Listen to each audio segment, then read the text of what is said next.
360. Driving this car is a pleasure.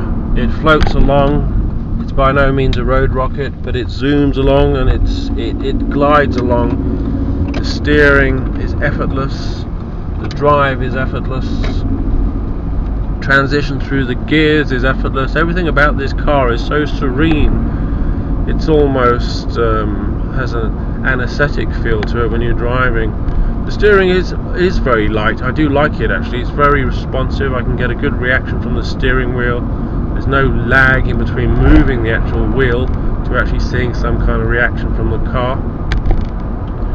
The rear view vision on this vehicle is obstructed by the 3 headrests, which is a little bit annoying. If there was a feature in a lot of cars, just a simple button, press it and they could retreat and recline, that would be better, I think. The side mirrors I think are a little bit too angular in shape, and it'd be nicer if it had a larger surface area to basically see more. The interior of the car is very nice. It's very nicely finished off. It's laid out beautifully. The instrument cluster here is not obstructed in any way by the steering wheel, and everything is very easy to identify and label and assimilate any information that is required. The layout of the center console is very simple, very basic, nothing confusing. One thing I will say though is that the central controls here for the display unit are too low down. You know, you're not supposed to be fiddling around with that when you're driving, but everybody will. You look down, your eyes are completely off the road. There's nothing, no peripheral vision at all. So that control section here needs to be up here.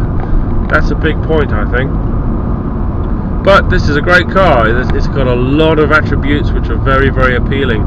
The brakes, on the other hand, though, I do find them very grabby. They're either on or they're off.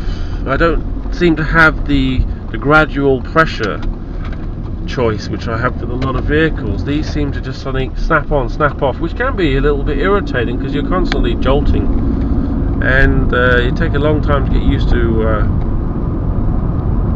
driving that way. In fact, I don't think the brakes should be like that full stop. You should be able to apply an even pressure, whether it be firm, soft, mild, what have you, not just this constant grip, grip, grip, grip. But this is a beautiful car to drive. It's very much like a big Mercedes in that respect. It's nothing complicated about it. It's effortless. I could drive this car for hundreds of miles and not be tired at all.